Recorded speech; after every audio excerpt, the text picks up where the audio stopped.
Buenos días a todos. Soy Milagros Burón, soy la jefe de Servicio de Conservación y Restauración, que es el servicio o unidad administrativa dentro de la Dirección General de Patrimonio de la Junta de Castilla y León, desde donde se pone en marcha y se coordina el proyecto Jarcultur.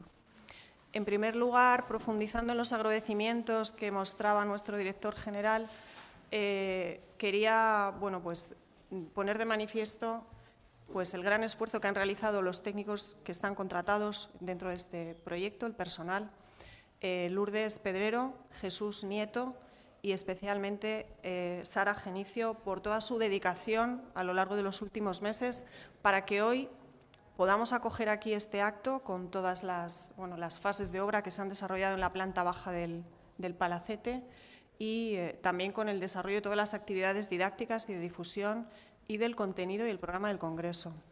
También ha sido muy importante para nosotros el apoyo que hemos tenido siempre desde el Servicio Territorial de Cultura de Salamanca, a través de todos sus técnicos y también del jefe de servicio, de Adolfo, que nos acompaña, e igualmente de los técnicos que trabajan en el Ayuntamiento de Béjar y que están volcados con el jardín y con la finca.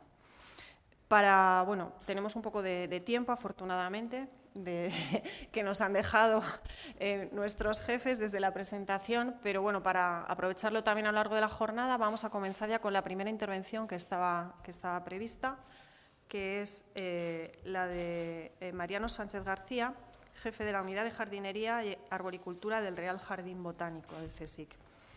En cuanto a su formación, es ingeniero técnico agrícola en hortifruticultura y jardinería, máster en paisajismo por la Universidad Politécnica de Madrid y actualmente, como hemos dicho, es el jefe de la Unidad de Jardinería y Arboricultura del Botánico. Se ocupa, dentro de sus labores de gestión, de la colección de plantas vivas de las escuelas botánicas, plantas ornamentales, arbolado y palmeras, y también de la gestión de la conexión de plantas exóticas de invernaderos en conservación y biodiversidad. Ha desarrollado una amplia trayectoria en cuanto a docencia universitaria, siendo profesor en asignaturas como técnicas de jardinería, arquitectura del paisaje, en la Escuela Superior de Arquitectura de la Universidad Politécnica de Madrid. También ha dirigido y ha participado en el máster y en la dirección de proyectos de fin de máster de paisajismo de la Universidad Politécnica de Valencia. Y además, también en el máster de jardinería y paisajismo, rehabilitación de parques y jardines históricos en la Politécnica de Madrid. Ha impartido una serie de cursos también, de actividades de formación, como las ediciones primera a tercera del curso de arboricultura y poda de árboles ornamentales en la Universidad de Alcalá de Henares, cursos sobre biodiversidad en jardines botánicos y paisaje con propuesta de actividades medioambientales y ludocreativas en jardines botánicos en la Universidad de Lleida y talleres sobre gestión del arbolado. Destacamos también entre sus publicaciones que ha coordinado algunos libros como el de la revista técnica Cultura del Árbol, colaborado en todos los números de la revista trimestral de la Asociación Española de Arboricultura y colabora también en un aspecto muy importante que es la normalización y la estandarización de la información por las normas tecnológicas de jardinería y paisajismo. Le agradecemos muchísimo que nos acompañe hoy y que nos pueda dar información y poner al día de toda esta trayectoria y de su función y su cargo al frente del Real Jardín Botánico.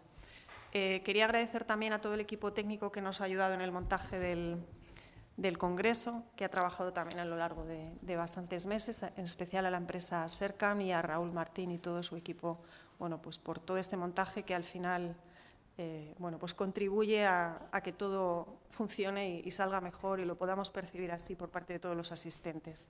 Muchísimas gracias por acompañarnos.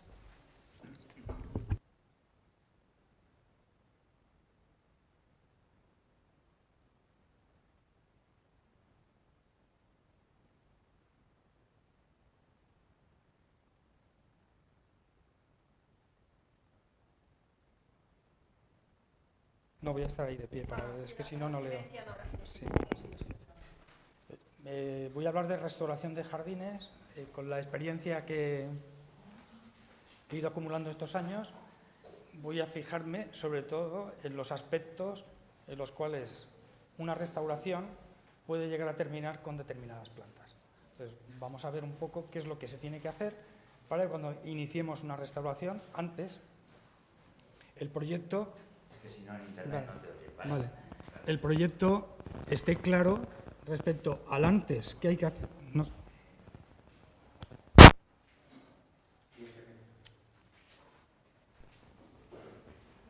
Al antes. Al antes tendrás que levantar ahí el volumen. En muchas ocasiones, antes de empezar una restauración, ya tenemos que estar trabajando la parte de jardinería. Durante nos vamos a encontrar con que muchas zonas del jardín a restaurar van a estar cerradas y tenemos que saber qué es lo que tenemos que hacer con esas plantas para que no se nos mueran durante la obra.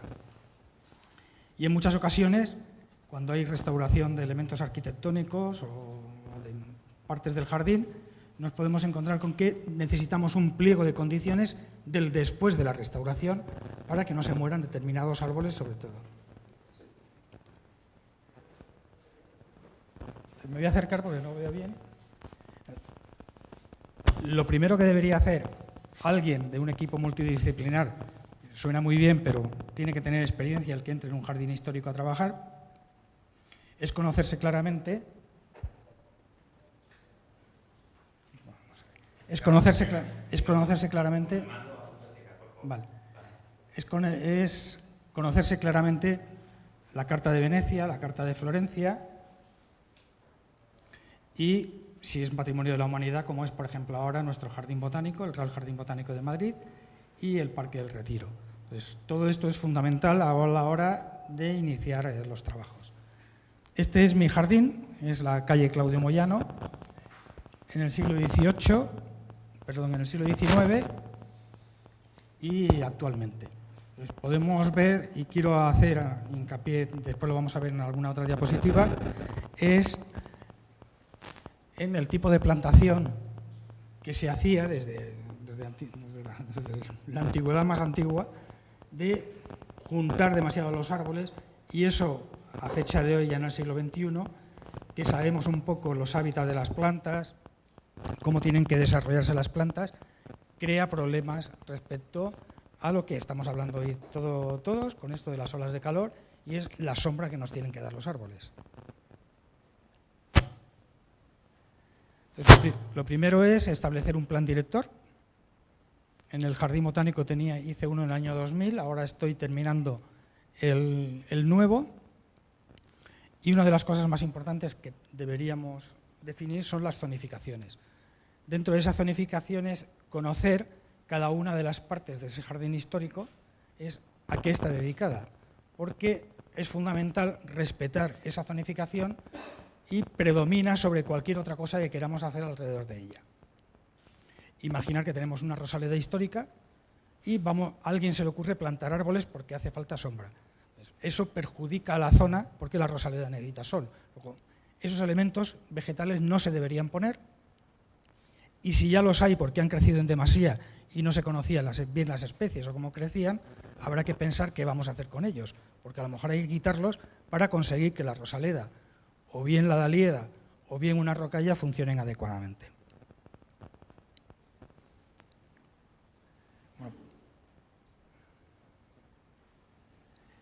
Bueno, lo básico, que imagino que lo conocéis ya todos, es hacer estudios medioambientales, fitopatológicos, de cómo está el jardín, para, a la hora de hacer el proyecto, tratar de recuperar todas esas plantas que estén con déficit de nutrientes o bien con algún tipo de plaga o enfermedad para que funcionen bien en el jardín. Y lo primero de todo es el inventario. Tenemos que tener un inventario vegetal de todas las plantas que tenemos ahí, todos los cuidados que hay que aportarles, y hay que hacer dos anotaciones. Una de ellas es ¿por qué está influida esa planta? ¿Qué influencias puede tener esa planta? Pensar dos árboles que están muy juntos, habrá uno que predomine sobre el otro. Estará mejor posicionado respecto al sol o respecto a la sombra, según sea el hábitat de ese árbol. y tendremos que ver cuál tiene un mayor valor paisajístico y ver qué hacemos con el otro, para que uno de los dos por lo menos crezca y se desarrolle. Y después habrá que hacer, ya con el estudio de arquitectura seguramente, la ficha de cada una de las zonas que se vayan a restaurar, pero con otras observaciones, y es esa restauración de esa escalera, de esa fuente, de ese pequeño pabellón, cómo va a influir a las plantas que tienen alrededor. Y es en esto en lo que nos vamos a meter y en lo que os voy a hablar. ¿Qué podemos hacer en ese proyecto para que durante ese arreglo de las escaleras que están levantadas por las raíces, el árbol no se muera, o bien el emparrado no se muera? Porque si no, habremos arreglado la escalera, pero habremos matado al árbol. Entonces, tenemos que ver cómo hacemos esos trabajos y cómo deben hacerse los pliegos. Aquí tenemos la pérgola de los Jardines de Monforte junto con el estanque de los Jardines de Monforte. Hacer una restauración de esa fuente de Monforte significaría la muerte del ciprés. Ciprés que, por otra parte, alguien plantó equivocadamente y se dejó crecer en vez de quitarlo inmediatamente. Que ahí tenemos un problema. Si arreglamos la fuente, seguramente el ciprés se muera. Entonces, hay que hacer en la ficha de la fuente, ver qué otros elementos vegetales de alrededor pueden morir si arreglamos esa fuente. En el caso, esto es en el Parque de María Luisa, el monumento a Gustavo Adolfo Bécquer. El monumento, bueno, ahora lo han arreglado otra vez, pero el monumento, el árbol que plantaron en el centro, el Taxodium mucronatum, puede llegar a tener un diámetro de 20 metros. Eso significa que ese monumento ahí se planteó mal en el momento inicial. Ya lleva una ampliación el monumento, le han añadido un hueco más para que el árbol pueda seguir creciendo. Pero de aquí a 40 años volverá a pasar lo mismo. Y lo otro es una pérgola que, si el pliego de condiciones de arreglo de la pérgola no es muy riguroso, lo más probable es que la trepadora, parece una parra, la trepadora seguramente muera. Tenemos que ver cómo hacemos esa restauración para que la planta no sufra y no se muera.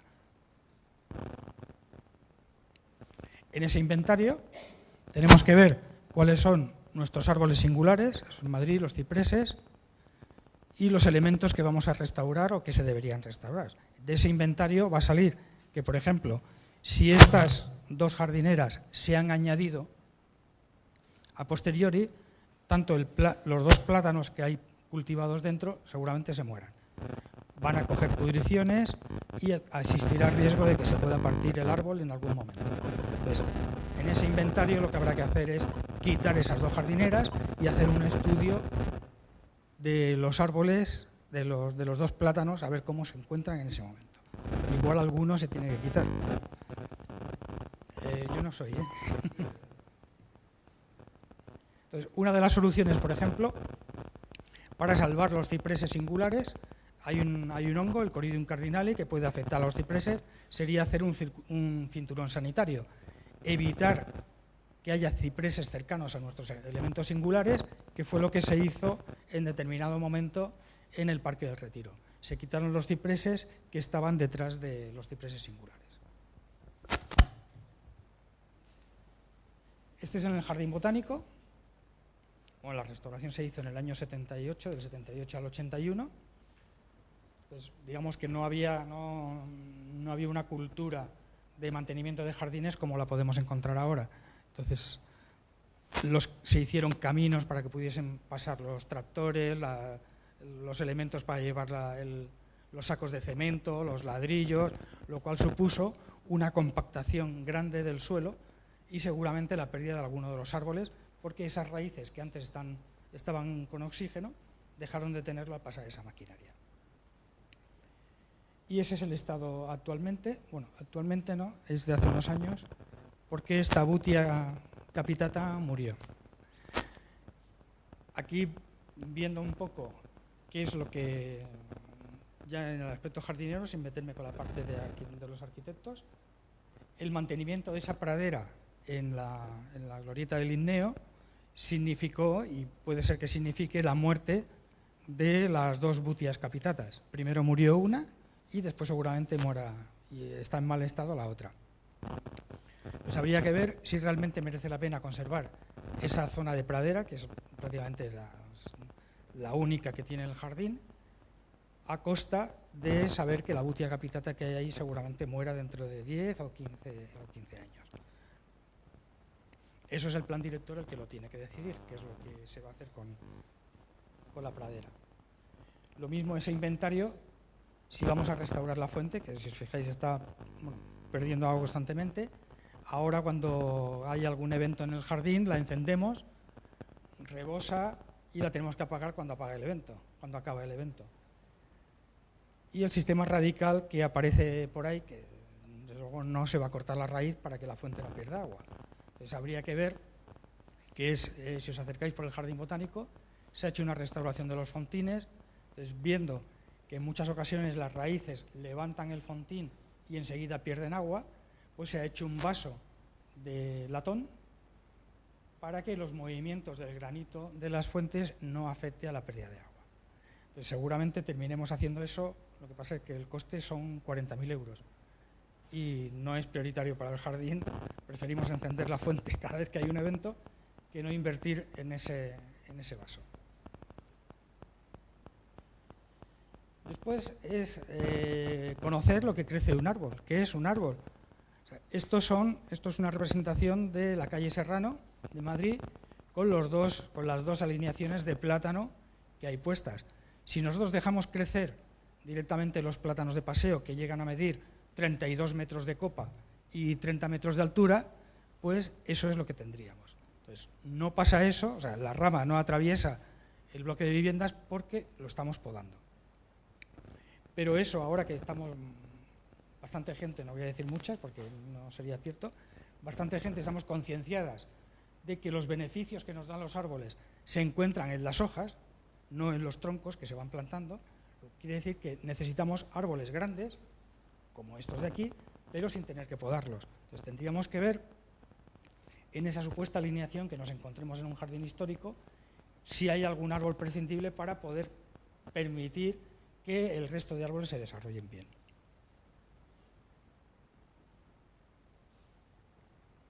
Este es el jardín botánico cuando se inició la restauración en el año 77 y como estaban todos los árboles podados, en aquella época era típico, bajaban los podadores de la Sierra de Madrid a podar los árboles de la ciudad y de paso el jardín botánico. Ya no quedan prácticamente ninguno de esos árboles, pero cuando yo entré en el año 87-88, todas esas podas habían generado pudriciones y gran riesgo y caían bastantes ramas. Todos los años nos caían 2 o 3 ramas de los árboles del jardín. Entonces, un poco, haciendo el inventario, es conocer qué elementos vegetales son los que tenemos en el jardín y cómo se van a desarrollar. Esto es en Cibeles, aquí es donde está el Ayuntamiento de Madrid, en la Casa de Correos, donde podemos ver que entre un plátano y otro plátano, como hay una fuente, no han plantado más. Cabe un autobús y medio. Estamos hablando de 30 metros, entre 27 y 30 metros según el autobús, de distancia entre uno y otro. Y si os fijáis, ya las copas están empezando a unirse. El plátano debe tener unos 50-60 años, le quedan casi otros 100 años más, donde ya empiezan a molestarse. Pero están separados 28 metros. Bueno, 28 metros. Pensar qué es lo que está pasando con los otros que están alrededor. Si os fijáis, los portes que tienen son portes de chopo, no son portes de plátano. Pues ahí sobran muchos árboles para poder desarrollar bien la copa. Lo mismo pasa en el Paseo del Prado. Todo esto son plátanos, pero en realidad con el porte disfrazados de chopo. Si ves ese porte que está ahí en rojo es un chopo, pero estamos hablando de plátanos que tienen que ser podados periódicamente porque no caben en esa situación. Esa poda significa a fecha de hoy que ni nos van a bajar la temperatura, esos árboles, también como lo podían hacer, ni van a retener los contaminantes que tiene el Paseo del Prado, que son bastante elevados, ni todos esos beneficios que nos dan los árboles. Los vamos a perder en el momento que vaya la motosierra a podarlos. Esto es la Puerta de Alcalá, pasa lo mismo, con una alineación central sería suficiente. Sin embargo, hay 3 alineaciones, 2 de ellas molestándose Y lo que vamos a ver después es los árboles torciéndose, buscando la luz como pueden. El problema será dentro de 40 años, cuando esos árboles inclinados y torcidos pesen a lo mejor 600, 800 kilos y haya riesgo, entonces haya que ir a podarlos. Aquí podemos ver el plátano en los jardines de la isla, en Aranjuez, con una copa de 32 metros, no ha sido tocado, a todo viento, es a todo viento, y el Paseo del Prado, con 18 metros de bulevar y todo eso que estáis viendo ahí. A vista de pájaro, a vista de Google Maps, aquello es espléndido, es muy frondoso, pero podría ser igual de frondoso y con menos gasto económico de tener solo 3 alineaciones o incluso una alineación. Antonio Ponz, cuando hace sus viajes por España, escribe en 1785, escribe: qué lástima, cuando pasa por el Paseo del Prado, qué lástima de estos olmos que están podados como patas de araña. Si ya se quejaba en el siglo XVIII, podemos ver en el siglo XXI que la queja, si viniese a darse otro paseo por España, la queja sería exactamente lo mismo. Luego es fundamental, a la hora de hacer el inventario, es saber perfectamente qué especies son las que con las que estamos trabajando en nuestro jardín histórico. A la hora de pasar de los elementos vegetales a otro tipo de elementos, como son estas fuentes o estos espejos de agua, eso es en Lisboa, en la Fundación Gulbenkian, es conocer la persona que ha diseñado eso para no tener que estar restaurándolo cada 5, cada 10 años, es conocer qué es lo que hay al lado, saber que las raíces de los árboles tienen crecimiento secundario, que en el momento que una raíz vaya hacia el agua, como puede ser en aquel caso de allí, porque cuando rebose de una lluvia va a quedar agua, la raíz se va a quedar debajo de esa lámina, de ese espejo, y va a empezar a engrosar, entonces va a inclinar la lámina de agua. Entonces, cuando se quiera restaurar, habrá que cortar las raíces, o bien ir elevando esa lámina poco a poco. Lo mismo aquí, este circuito de agua, en el momento que una raíz empiece a levantarlo, dejará de funcionar. Saber qué planta es la que vamos a plantar después cuando terminemos el proyecto. Esto es un parque forestal, es la ampliación de Casa de Campo, donde supuestamente tenemos especies autóctonas con género y especie, genotipo y fenotipo original de esa zona. Si a la hora de hacer el proyecto de ampliación de este bien estamos introduciendo, para que la cosa se vea bien desde el primer día, planta de Bélgica o planta de Italia, estamos provocando que a medio o a muy largo plazo haya un cruce y empiecen a hibridarse las especies de encina que hemos traído de Italia, las de Bélgica, con las autóctonas españolas. Entonces, eso hay que vigilarlo y saber que si estamos trabajando en un parque forestal o en un jardín histórico cerca de un parque forestal, tenemos que vigilar qué es lo que estamos metiendo ahí. O sea, porque esto sea un jardín no significa que si tenemos encinas, la subespecie bayota, traigamos la rotundifolia. Son encinas, sí, pero puede haber un cruce, pueden hibridarse y estar estropeando lo que es el bosque natural de la sierra. Al sumar todo el conjunto de especies, pues puedes darte cuenta de determinadas cosas. Una de las cosas que se da uno cuenta en el jardín botánico es la falta de especies perennifolias. En invierno nos gusta pasear al sol y debe ser el motivo por el cual se fueron plantando un excesivo número de especies caducifolias frente a las perennifolias. En ese inventario tenemos que ver qué es lo que tenemos también. Ahí tenemos el hongo de Armillaria melea y este es el inventario que hicieron cuando se hizo la restauración los alumnos de EVA3 que trabajaron con Leandro Silva. Fueron haciendo el inventario de árboles, de arbustos. Conocer en ese inventario todo lo que tenemos, las plagas que podemos tener. Ahora en el jardín botánico nos ha venido del retiro la Paisandisia arcon, una polilla que nos ha matado ya 27 palmeras en el jardín y que nos obliga, bueno, no hay ninguna diapositiva, a forrar todas las palmeras, parecen chupa chup, de una malla porque hacen la puesta en el capitel, en la parte alta de la palmera y hacen la puesta. Y el Rhynchophorus ferrugineus, el picudo rojo, que todavía no ha llegado a Madrid, pero si seguimos con el cambio climático sí que llegará. Entonces, todo esto, a la hora de hacer el inventario de especies y ver en la ficha qué problemas son los que tenemos, no solo con los elementos arquitectónicos que tenemos que arreglar, sino con las especies que tenemos, es cuando tengamos que hacer una plantación, vigilar qué especies son las que vamos a poner para evitarnos todos estos, en lo posible, todos estos problemas.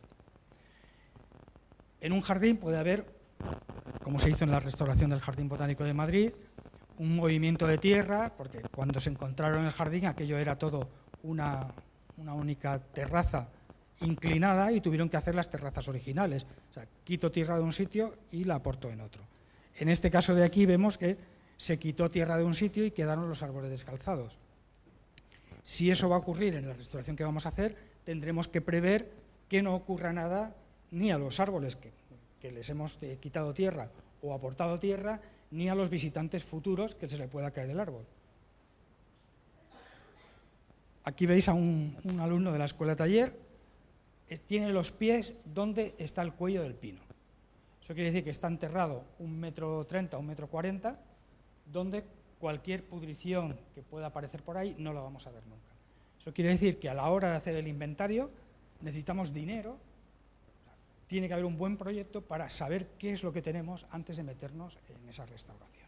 Entonces, esto se hace con una lanza de aire comprimido que no daña las raíces y va sacando la tierra. Y aquí lo mismo, esto es en la Parrotia pérsica, un árbol singular catalogado por la Comunidad de Madrid de singular, con la lanza de aire comprimido para saber cómo estaban las raíces. En este caso están completamente enterradas y el pino tiene un decaimiento, en algún momento seguramente habrá que quitarlo, y en este caso de aquí son muy superficiales y porque el árbol es bajito, genéticamente no pasa de los 7 metros. Si ese árbol estuviese con esas raíces superficiales, tuviese una copa de 25 metros, seguramente si era un pino habría que quitarlo porque se caerá, o bien habría que reducirle la copa para evitar riesgos. Entonces todo esto sale del inventario con esas observaciones. Bueno, esto es una ficha, como otra cualquiera, esta es la que usamos en el jardín, que es parecida a la que se usa en el Retiro, en el Parque del Retiro, y con toda la información que tú vas recopilando para tener claro si ese árbol tras la restauración va a sufrir o no va a sufrir. Y qué tienes que hacer para recuperarlo. Una vez que has zonificado, como es la rosaleda del Parque del Oeste, ¿cuáles son los condicionantes que tiene que tener una rosaleda? Pues que le entre el sol, fundamental, porque si no, no hay rosas. Entonces, todos los elementos que estén impidiendo que esa rosaleda se desarrolle bien, tendrás que hacer una anotación de ver qué haces con eso. Puedes poner un tipo de rosal fuera de la colección, que aunque coja oidio, que es lo probable que coja, no va a pasar nada, pero tampoco lo tiene que pasar a los otros rosales, es ver qué haces. O bien poda los árboles para que entre algo más de sol, o ver realmente si las especies arbóreas que se plantaron son vulgares y fueron terciadas, pues directamente quitas los árboles para que esa rosaleda funcione como rosaleda. Por eso decía que es fundamental la zonificación. Y eso es en el Parque del Oeste, tus plátanos de paseo. Esa es la foto original de la primera vez que fuimos. Ya lo sé, lo sé. Entonces, ¿qué es lo que se hace con esa alineación que fue terciada dos veces para recuperar un poco el porte? Tened en cuenta que estamos en un parque, ahí no hay riesgo de que se meta la rama en una ventana. Luego, una de las cosas es, no tiene sentido haber plantado toda esa alineación de plátanos de paseo a 6 metros o a 7 metros que estarán, sino que se les podía haber dejado crecer como en algunas zonas de Aranjuez. Si vemos que encontramos unos árboles con problemas, porque se añadió tierra en la restauración del jardín, pues nosotros hemos instalado en este roble estos aireadores por los cuales regamos, abonamos y de paso les entra oxígeno a esas raíces que están enterradas. Pensar que las raíces, después de 100 años que tiene este roble, se han ido adaptando al suelo. Han ido buscando el oxígeno a un nivel de 40-60 centímetros de profundidad y ahí se han quedado. En el momento que tú aportas tierra, significa que esas raíces más profundas van a morir.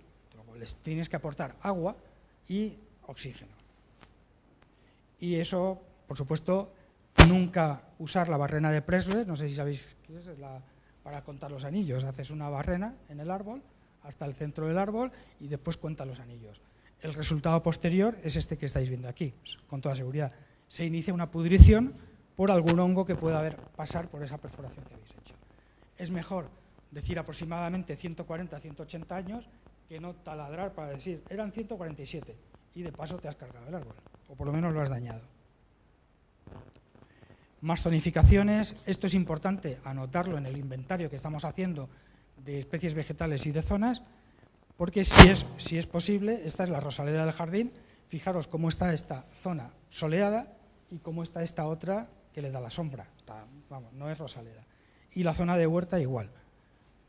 Entonces, ver después, estudiando en el trabajo del proyecto, qué soluciones podemos aportar a esas zonificaciones.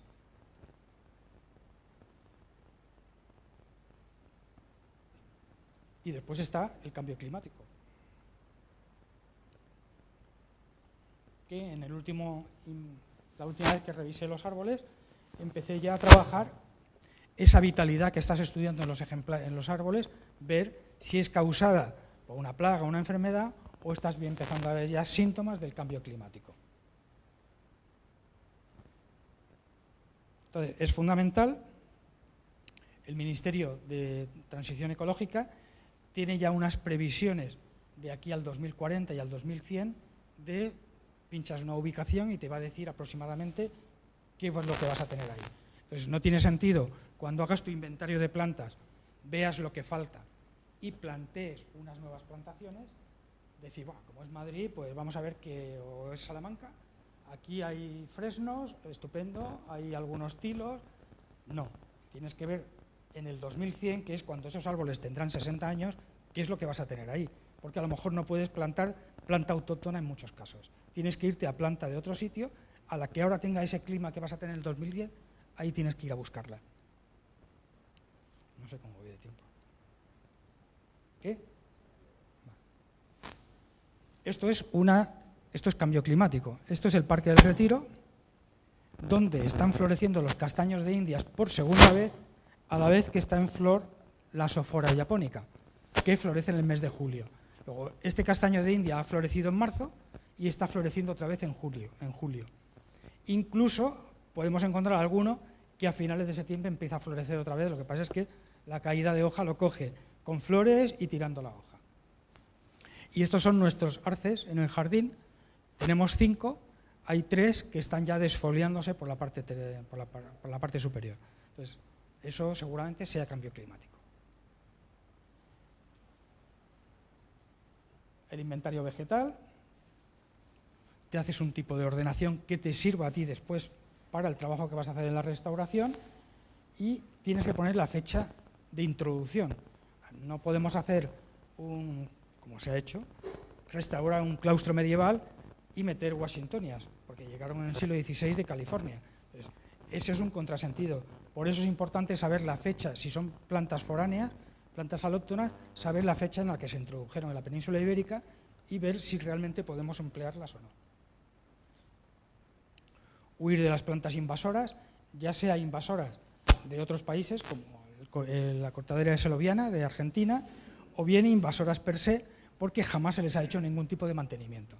Están invadiendo todo ese claustro y en algún momento habrá que poner control.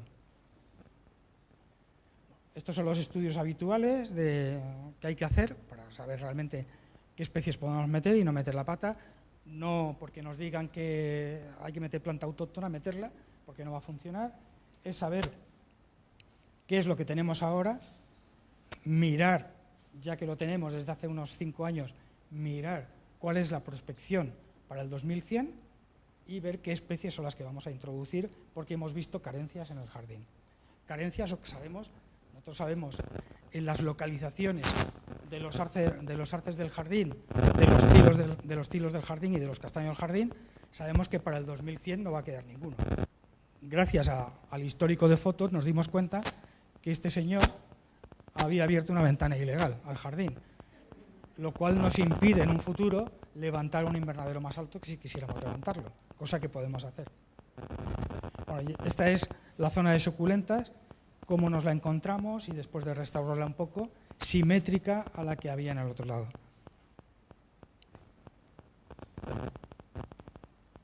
Podemos, a la hora de hacer el inventario, podemos ver que el ciprés de Silos estaba metido en una pradera. Los cipreses son de la cuenca de la región mediterránea, necesitan sequía, necesitan oxígeno en profundidad para el sistema radical, y esto, el césped, lo impedía completamente. Esta es mi zapatilla, mi proyecto fin de carrera era el claustro de Silos, y esa fue la modificación con bojes, que el genotipo es el del jardín porque le donamos 11.000 esquejes de boj. Ahí estás tú, Isa. Ver en el estudio, en el inventario, qué posibilidades tienen determinados árboles que estamos viendo con la ficha que os he enseñado antes de síntomas que están manifestando.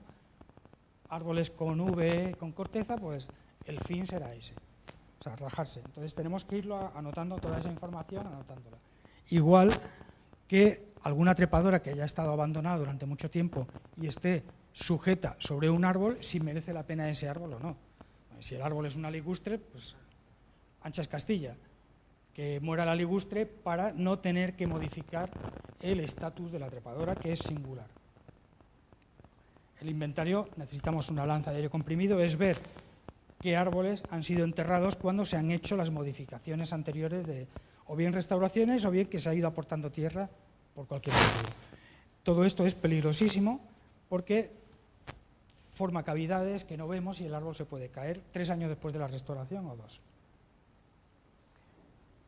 Esto es en Filomena, es en el Jardín Botánico. Esta es el rosal Banksia que teníamos aquí, cómo estaba por dentro, y Filomena nos lo hundió. Entonces tuvimos que podar el rosal Banksia, que fue una lástima porque llevaba ahí desde la restauración, y meter un nuevo arco más denso, con un calibre más gordo de hierro, para que soportase la siguiente Filomena dentro de 40 años. O antes. Ese inventario, esas especies que vamos a tener, ver qué es lo que podemos poner, porque hemos hecho ya todos los estudios previamente.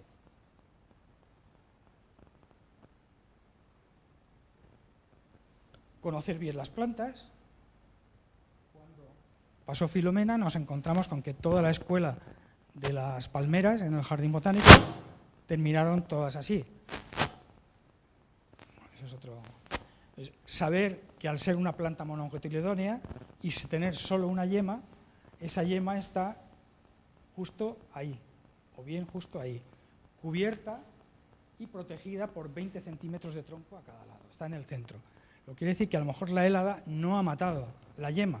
Entonces, no podemos talar la palmera como se hizo en algunos jardines de Madrid, talar las palmeras porque parecen que están muertas, sino que hay que esperar 6 meses o 8 meses hasta que la yema aflore y empecemos a ver una hoja. De todo lo que veis aquí solo murieron 3 palmeras, el resto están vivas en el jardín. Y en este caso igual, conocer la biología del árbol y saber que eso es un árbol, es una... no me sale la palabra... chorisia. Una corisia, pues, pero es una corisia suculenta. Entonces, para nosotros tener botella, tener ese acúmulo de agua, no podemos regarla, pero si la ponemos justo encima de una pradera, pues la botella va a ir desapareciendo. ¿Para qué quiere el árbol formar una botella si el agua la tiene de forma natural fácilmente? Entonces, conocer bien las especies y retirar la pradera, en ese caso de ahí, para que la corisia forme esa botella. Lo mismo, las nuevas plantaciones, es vigilar que nunca haya raíces superficiales, porque nos van a impedir plantar. Si queremos plantar aquí un arbusto o una herbácea, tendremos que cortar raíces, luego tenemos que favorecer que las raíces sean profundas. Con lo cual tiene que haber en ese proyecto un pliego de plantación adecuado al jardín y a los fines que queremos conseguir. Eso es un cedro que se cayó en el Retiro en el año 91. Fijaros, hay raíces superficiales. Eso es lo que hay que evitar. Pues, creo que no he puesto ninguna con mala idea de pino en pradera, porque eso es lo último que se tiene que hacer, plantar un pino en una pradera. Estas son las nuevas formas de plantación, por lo menos es la que usamos en el jardín botánico. Siempre que el cepellón se apoye en algo que no va a ceder, si nosotros metemos ahí un sustrato con mantillo, algo de turba para el pH, todo eso se va a ir pudriendo. Entonces, el nivel del suelo va a bajar. Entonces, para que eso no ocurra, la parte central se llena de gravilla o de arena, plantamos el cepellón con el cuello a la altura de la cota del terreno y eso ya no se va a bajar. Entonces, siempre el cuello lo tenemos visible para ver después en evaluación si hay problemas o no. Y después por aquí es por donde regamos. Hoy día el riego no es de arriba abajo, sino que se hace de abajo arriba. Las raíces superficiales van muriendo, que es lo que nos interesa, y vamos formando un cepellón profundo. Bueno, estos son distintos sistemas modernos de riego y de plantación, y esto es una barbaridad. Después, saber la especie que vamos a introducir si va a tener problemas con el sol en España. Sabiendo el cambio climático, sabemos que si le da el sol a un arce campestre, que es este de aquí del jardín, se va a quemar y entonces ya un árbol con 15 años ya tiene problemas. Eso tenemos que evitarlo, bien lo vendamos o bien nos hemos equivocado de especie. No es una especie preparada para el 2100. Estamos restaurando. Vamos a quitar algunas plantas, plantar otras, tenemos que ver dónde estamos y saber qué es lo que tenemos que ver y proteger esas vistas históricas. Si este es el Museo del Prado y plantamos un perennifolio pegado al Museo del Prado, no vamos a ver la fachada. En 10 años más no veremos la fachada. Estos dos árboles no se debieran haber plantado porque tapan un monumento histórico, bien de interés cultural, y porque están sobre pradera, que un buen temporal de viento y nieve puede tumbar al suelo. Y allí es peor todavía. Creo que no me acuerdo cómo se llama la plaza, si plantas cipreses que son perennes, la copa impedirá que desde esa plaza se vea la alhambra. Es una mala plantación. Eso es lo que tenemos que ver cuando hacemos el inventario. O sea, no solo el árbol o el arbusto, sino ver su entorno y ver si en algún momento esa planta que vamos a poner ahí porque hay un hueco grande va a interferir con algún tipo de vista. Bueno, después, en la conservación, es bien ver quién te está haciendo esa conservación. Pues procurar que sean personal especializado y hacerte un buen pliego para que no te ocurra ninguna desgracia. No llegue un buen día alguien a terciarte el jardín, porque ya una vez que te lo han terciado no tiene solución. Y en la restauración, si hemos hecho un buen pliego, esto es el jardín de Benáguila, en Alicante, se hace la restauración de este laberinto de tejo. Estamos hablando de tejos jóvenes, o sea, este tejo no debe tener más de 30 o 40 años, y sin embargo estamos hablando de un cedro de 140 años. Quizá para salvar los tejos, lo que han hecho es matar el cedro. Entonces tenemos que ver que a lo mejor es mejor meter tejos nuevos que no cortarle todas las raicillas superficiales al cedro y quedarnos sin el cedro. Y aquí igual, si restauramos e impermeabilizamos la fuente, tendremos que ver quién se estaba beneficiando de ese agua. Lo mismo en el estanque del Linneo, saber antes de impermeabilizar qué raíces hay para localizar el árbol y después en el pliego de mantenimiento posterior darle unos riegos de apoyo para que esas raíces que hemos cortado, que se han quedado al aire, tengan un riego suplementario.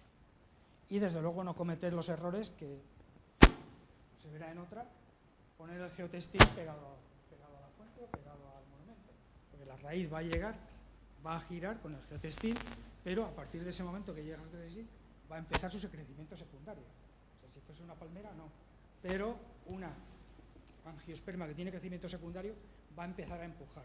Luego los geotextiles hay que ponerlos siempre alejados del elemento que queremos proteger. Se arregla la cacera de riego y se mueren los árboles que estaban beneficiándose de esas fugas de agua. Eso es lo que os digo con el pliego de condiciones a posteriori. Saber que si hemos cortado raíces o las raíces de esos tilos estaban en la acequia vieja, con la nueva tendremos que hacer algo para que eso no se muera. Perdón. Bueno, pues esto es lo que debe tener el pliego de mantenimiento y conservación para que todos tus elementos vegetales funcionen bien. En la restauración del jardín hubo que hacer cajeados de los caminos que se fueron cubriendo de toda la tierra que venía del retiro. Entonces, a la hora de hacer este cajeado en aquella época, que no había la conciencia que hay ahora, no sabemos si, os fijáis, aquí están los contrafuertes del árbol, si cortaron esas raíces o no. Entonces, contratamos al Tree Radar para saber si realmente había alguna raíz debajo del camino o no. No había ninguna. Así que en un huracán, dentro de unos años, la Celcoba de 43 metros de altura pues volcará. O bien, si vamos a hacer un movimiento de tierras, obligadamente y muy justificado, tendremos que ver si hemos levantado la tierra, ponerle estos aireadores para que el agua llegue, el oxígeno llegue y los abonos lleguen a esas raíces que si no se morirían por falta de oxígeno. Bueno, ahí están los tipos de drenes que se pueden poner. El mantenimiento debe ser riguroso, igual que los trabajos de restauración. Aquí, por ejemplo, para arreglar esta pradera, que está delante del Museo de Ciencias Naturales en Madrid, mataron las secuoyas sempervirens de 90 años. Porque al haber césped, las raíces van donde hay agua y donde hay nutrientes. Y todos los años se abonan los céspedes. Y el riego que se le da prácticamente en verano es a diario. Luego, no se ve muy bien, pero todo esto son las raíces de la secuoya. Entonces, al cavar la pradera para arreglarla, mataron todas las raíces de la secuoya y la secuoya en 3 días se marchitó y se murió. Esto es otro árbol catalogado en la ciudad de Vitoria, que la tradición, es el Parque de la Florida, es poner aquí el portal de Belén y los Reyes Magos. Entonces, todos los niños pasan a acariciar al buey, a la mula y van compactando el suelo. Y cuando llega febrero, el ayuntamiento cava todo eso porque se ha compactado, pero puede ser que rompa raíces. Entonces, eso es una de las prácticas que se debiera o bien levantar para que no pasen los niños ni la gente sobre el suelo porque lo está compactando, y después al cortar raíces en todos los jardines de más de 50 años vamos a encontrarnos un hongo parásito que es la Armillaria melea, la que os he puesto antes para el inventario. Entonces todo eso al cortar una raíz puede ser que pase por ahí y mate el árbol. Luego hay que hacer un cambio de uso a lo mejor en algunas zonas. Los trasplantes están prohibidos de árboles singulares. No nos podemos plantear el quitar una palmera en un jardín histórico, cosa que tenemos el honor de haberlo hecho en el Jardín Botánico. Cuando se hizo el diseño de la escuela de la terraza de los bonsáis, el paisajista pues no tuvo en cuenta que había una palmera ahí. Y él dijo que no modificaba el proyecto suyo, sino que nosotros modificásemos la palmera. Entonces nos tuvimos que llevar la palmera, aquí está el estanque, 50 metros y la plantamos allí. Y también el sinsentido de gastarse el dinero en un trasplante de un chopo, el chopo que veis ahí. O sea, para eso está el proyecto, para evitar tirar el dinero en unos sitios y en estos 2 sitios tratar de evitar tirar el dinero porque no se tiene que mover la palmera y porque no tiene sentido trasplantar un ejemplar así y gastárselo en la lanza de aire comprimido que te va a dar una información muy valiosa.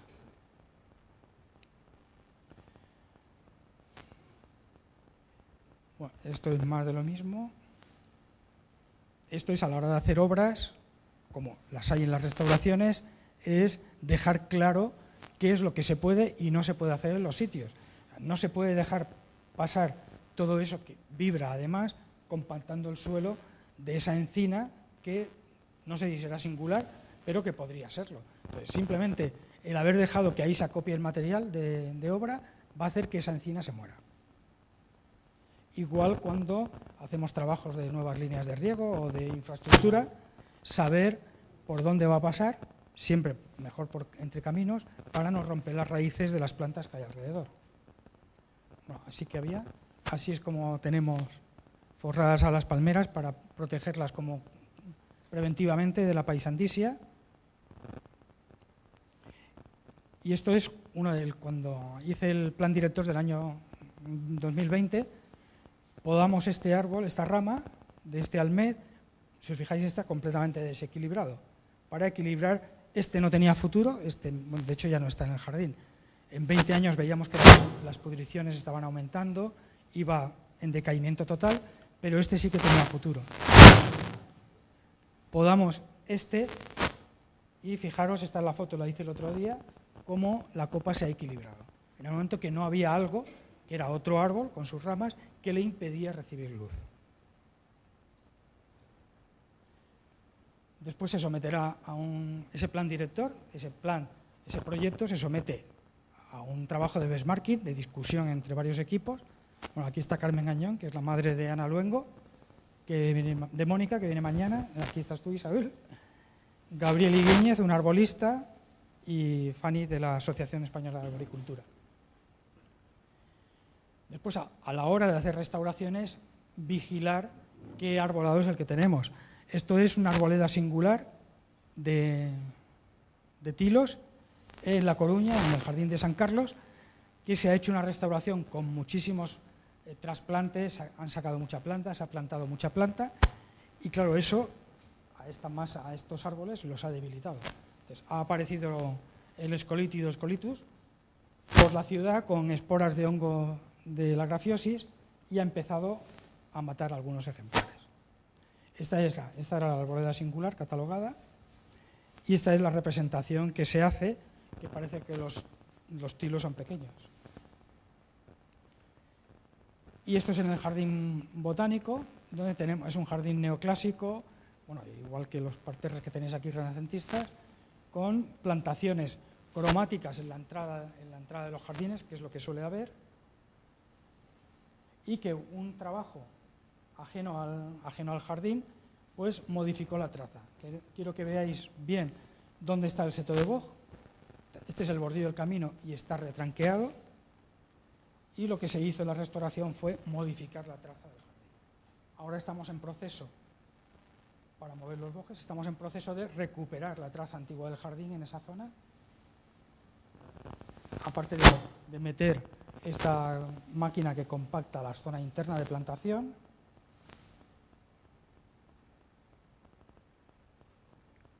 Y nada, esto era para mentalizarlos de que la poda no es necesaria. Ahora bueno, no lo ha dicho, soy presidente de la Asociación Española de Arboricultura y estamos metidos en una campaña contra las podas municipales en otoño. Los árboles no necesitan la poda. Entonces, cuando un ayuntamiento hace esto, no puede estar diciendo después que es que los árboles nos dan beneficios, porque toda la sombra desaparece durante casi un año, todos los beneficios de retención de contaminación, aporte de oxígeno y bajar la temperatura de esta plaza ha desaparecido. Aparte, se inician pudriciones, como estáis viendo aquí, pudriciones que hacen que a largo plazo pues, se pueda caer alguna de esas ramas. Esto es en Viena, mirar un plátano es parecido al de Aranjuez. Un único plátano es capaz de dar sombra a la plaza. Luego lo que tenemos que hacer es ir hacia la calidad del arbolado más que a la cantidad de arbolado. Y cuando alguien te dice que la poda es una tradición, pues contesto lo de Sabater. El canibalismo también lo era y desapareció. Esta fue la inauguración del Jardín Botánico con Carmen Gañón en otra época. Y nada más.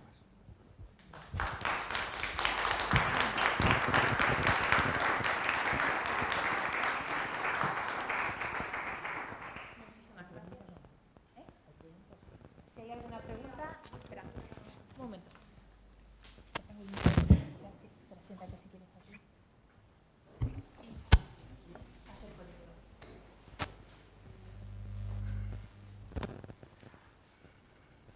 Yo quería saber, porque cada vez que hay un temporal de viento en Madrid, cierran el Retiro porque se caen árboles. Entonces apareció una persona diciendo que el problema era que se riega mucho y los árboles no tienen raíces profundas, se extienden y están las raíces muy superficiales. ¿Eso es cierto? ¿No es así? ¿No se caen por eso? El protocolo que tiene el Parque del Retiro, que es de hace pocos años, debe tener 5 años, lo que establece es dos tipos de criterios. Por viento, ha ordenado las velocidades del viento, las rachas más altas de la velocidad del viento, las ha ordenado en amarillo, naranja y rojo, igual que AEMET, pero con unos niveles más bajos.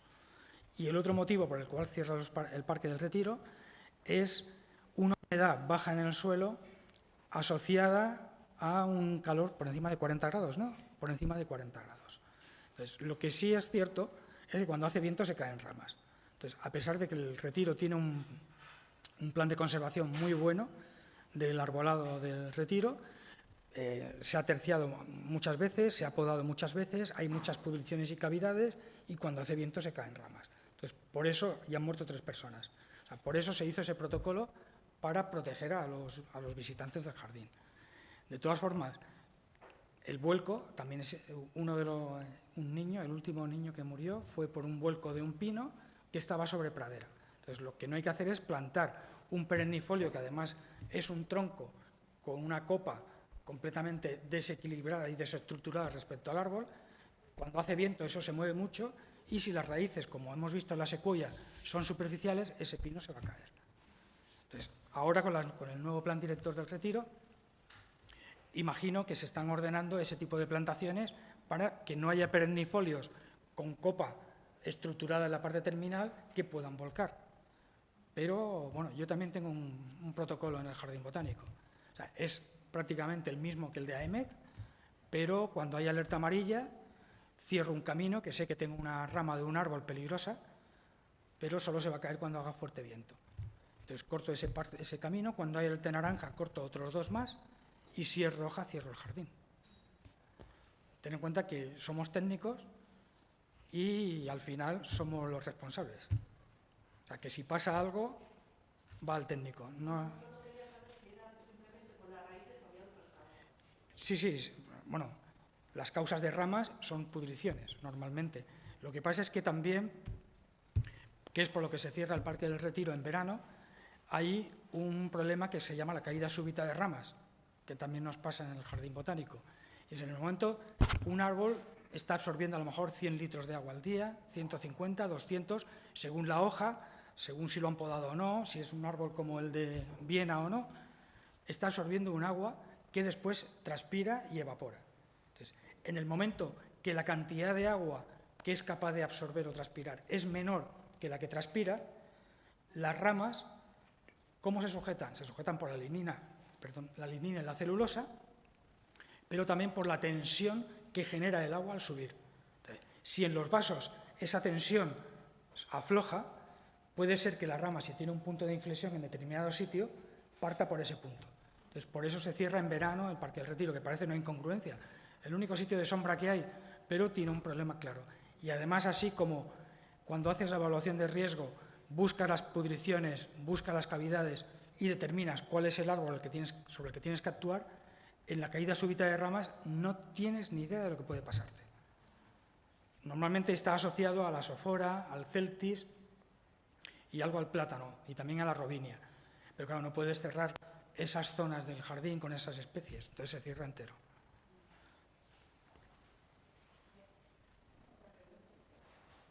Sí, buenos días. Soy Urbano Domínguez, de la Universidad Valladolid y del Grupo Cultural San Gil.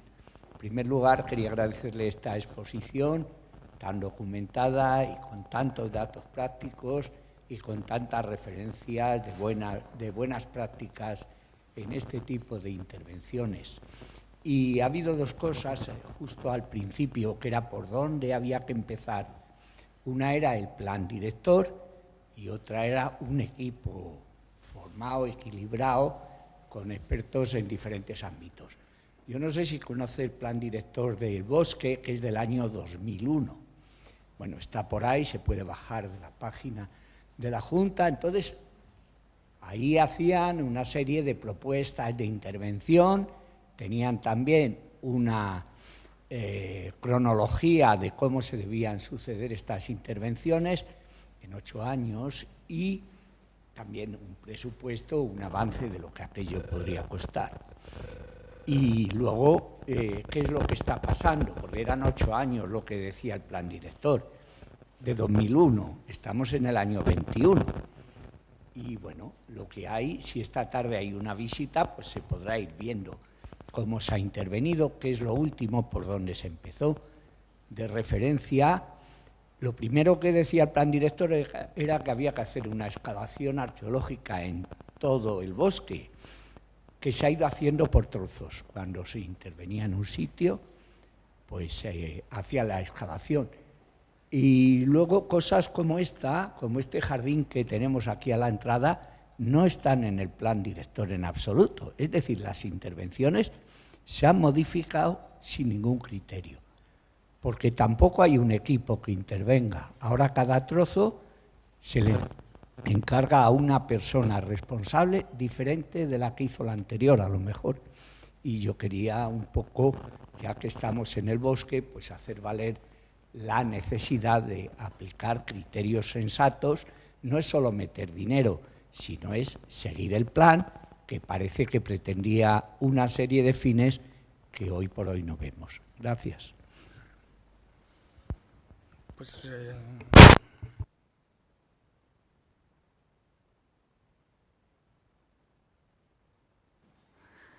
Pues solo eso, precisamente el plan director está para seguirlo, porque ha sido estudiado en cada una de sus partes, en cada una de sus zonas, para que todo lo que puedas modificar ya esté pensado qué es lo que tienes que hacer. De hecho, el plan director que estoy haciendo ahora, que te voy a pasar, está pensado para que en 80 años el arbolado no haya que tocarlo en absoluto. Es ir viendo dónde va a haber las nuevas plantaciones. En el caso del Jardín Botánico, vamos a seguir la traza de Villanueva, el diseño original. De todos los árboles estaban en alineación y vamos a conseguir que en 80 años, o a lo mejor es más de algunos ejemplares, todos los ejemplares, sin tener que talar ninguno por anticipadamente, vuelvan a estar en posiciones originales. Si hay uno descolocado en mitad de un camino, pues vamos a esperar que se muera o que sea de riesgo para quitarlo y dejarlo y arreglar el camino. Por eso el plan director está para seguirlo, sí.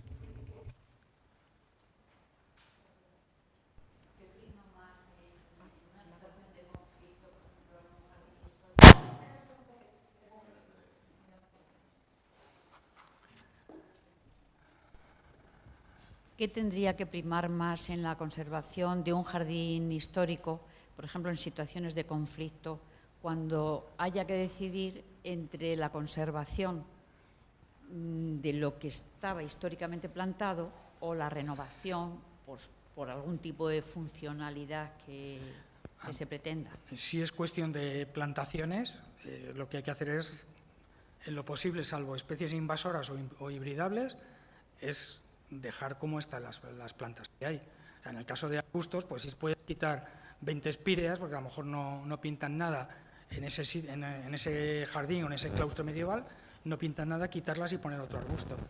Pero de luego en el caso de árboles, ya te digo que salvo que tenga algún otro problema, habría que decir, pues en esta posición, cuando este árbol sea biomecánicamente de riesgo o se muera directamente, pues no se pondrá otro, porque tiene que ir otra cosa. De hecho, por ejemplo, nosotros en la ficha, que la he puesto muy rápido, tenemos varios criterios a la hora de trabajar con los árboles. El primero es el biomecánico, el de riesgo. Este árbol tiene categoría 5, puede partir, árbol fuera, sea el que sea. Si es un singular, puedes pensar en reducir la copa, pero si no es singular o no está catalogado y hay riesgo de que pueda hacer daño a una persona, ese árbol se quita directamente. Pero después hay otros criterios que acompañan. En nuestro caso está el criterio de función. ¿Cumple alguna función ese árbol en un jardín botánico? Pues en el caso de una Robinia pseudoacacia, que está el país lleno de esa planta invasora, pues directamente la podemos quitar para plantar una especie rara que nos ha venido de Australia o que a través de semillas de los bancos de germoplasma hemos conseguido. Después está el criterio paisajístico. Si ha sido terciado 3 veces, pues la verdad es que un jardín botánico que quiere representar lo que botánicamente es una Celcoba carpinifolia, ¿qué estamos haciendo?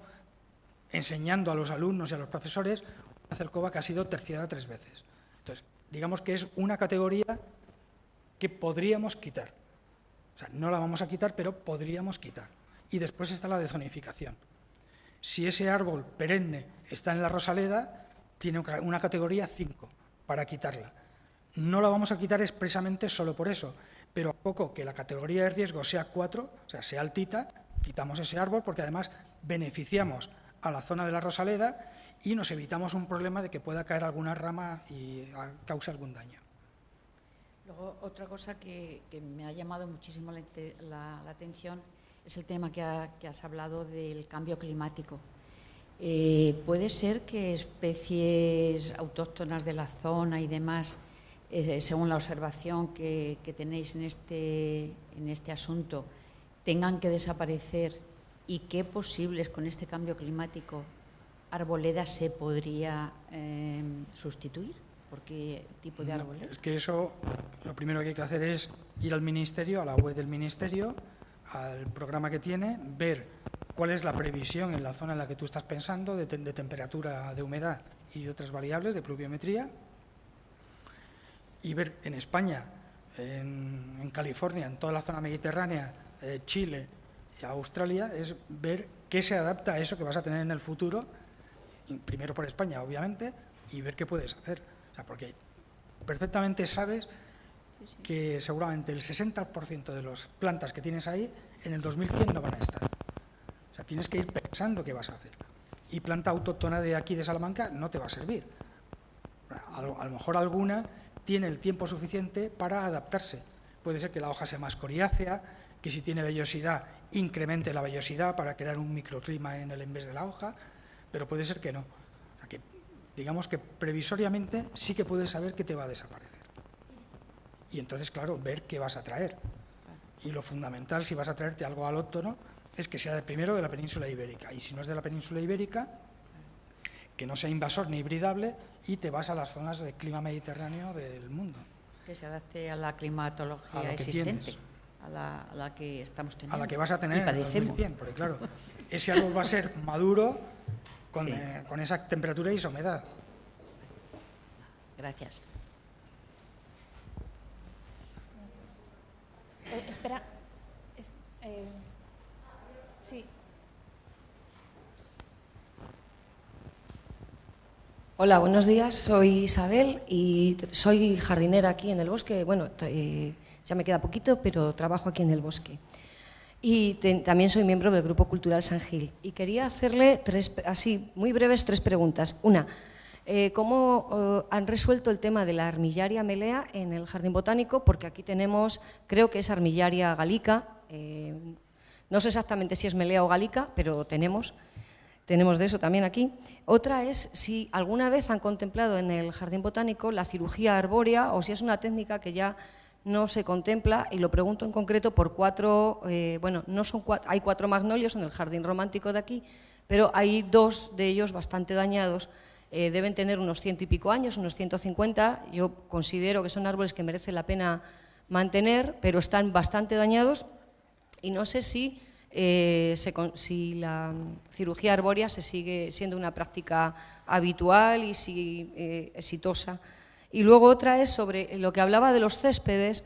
Es cierto que últimamente en casi todos los jardines se ponen céspedes en detrimento a lo mejor de otras tapizantes que mantienen con menos necesidad de agua, mantienen también la tierra cubierta, que hacen una cobertura vegetal, etcétera, como la hiedra, la vinca, etcétera. Y bueno, si me podría decir qué le parece mejor, si cobertoras de césped o sobre todo en zonas donde hay coníferas que necesitan menos agua, o este tipo de cobertoras. Porque aquí, por ejemplo, estamos intentando que retroceda la gramínea y volver a recuperar la hiedra, la fragaria vesca y la vinca menor. Respecto a lo primero, a la armillaria es un hongo, para que te hagas una idea, es el organismo vivo más antiguo de la Tierra, es una armillaria que está en Estados Unidos, tiene 11.000 años y se ha ido expandiendo no sé cuántos cientos de kilómetros. Entonces, contra eso poco puedes hacer contra la armillaria. Es si puedes emplear especies resistentes a la armillaria o también que todas las plantas en las zonas de armillaria tengan vitalidad. Nosotros en el jardín estamos empleando un producto que se llama el talosin, que combate medianamente bien la armillaria, y estamos usando esporas de 2 hongos que son parásitos de la armillaria. Lo segundo que has dicho es la cirugía. La cirugía hace 20 años ya que nos hemos dado cuenta en arboricultura que perjudica a los árboles. Lo que hay que hacer, se hace un trabajo de evaluación de riesgo y de evaluación del árbol, sobre todo mirando la vitalidad y después viendo los defectos que tiene. En concreto, digamos que el problema principal que tiene la cirugía arbórea es la pintura cicatrizante que se echaba en los cortes. Entonces, al echar una pintura cicatrizante en los cortes, lo que estás haciendo es un chalé al hongo, porque esa pintura cicatrizante la estás poniendo seguramente unas horas o un día o 2 días después de haber hecho el corte. Entonces, como siempre está la manía de podar en otoño, es cuando más esporas hay. Luego seguramente se hayan depositado esporas antes de que tú des la pintura. Entonces tienes una cosa negra o verde oscura que es el mástil, tienes una espora y tienes un corte con una savia que todavía está manando. Luego tienes humedad, temperatura y hongo. Luego tienes ahí una pudrición que se va a iniciar rápidamente. El problema es que cuando llegue mayo, aquí hará calor por las tardes, a lo mejor no hay nubes durante una semana entera, ni llueve, ese hongo va a parar su crecimiento, si está al aire. Pero si está metido en ese adosado que le has hecho negro y con humedad que le haya caído por alguna grieta que se forme al segundo año, el hongo te crece 365 días al año. Entonces, por eso las pinturas están prácticamente en los pliegos de hoy día, no aparece en ningún pliego, ni debiera aparecer porque perjudica al árbol. El resto de la cirugía es todo lo que sea hacer heridas al árbol, descartado. Ni barrena de Pressler, también se usaba un soplete porque el calor mataba el hongo, nada. Hoy día ya no se hace nada más que evaluar el árbol visualmente, saber si tienes que acortar alguna rama, aquí tienes que aclarar un poco, cablear a lo mejor alguna rama que está sobre una fuente, unos bancos, pero que no puedes, digamos, desestructurar el árbol por esa rama, entonces la cableas para que no se caiga y poco más. Y lo tercero de los céspedes, hay céspedes históricos, o sea, hay praderas que tienes que conservar porque siempre ha habido una pradera. Lo que tienes que hacer es no plantar perennifolios en esos espacios. O sea, siempre es mejor una tapizante porque amortigua el golpe de lluvia, no te crea suelo de labor, hace que el agua que haya caído por capilaridad tarde más en evaporarse. O sea, todos son beneficios. Pero en céspedes históricos puedes conservarlos, pero evitando el riesgo posterior que es plantar algún tipo de árbol.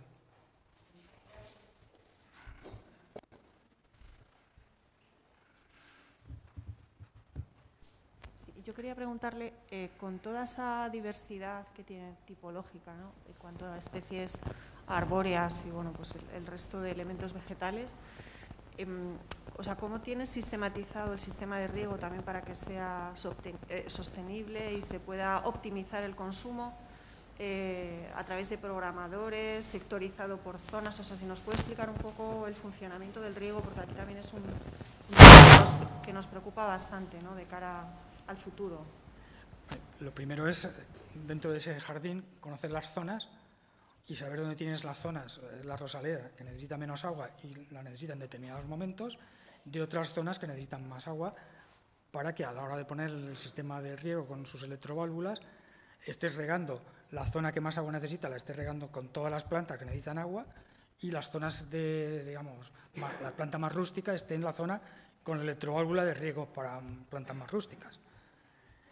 Por lo demás, el acolchado es fundamental, porque te rompe la capilaridad y hace que los riegos sean menores, y desde luego a lo que nosotros hacemos en el jardín es hacer riegos muy poco frecuentes y con bastante caudal, porque con eso conseguimos raíces profundas y que la planta nos esté aguantando cada vez más días.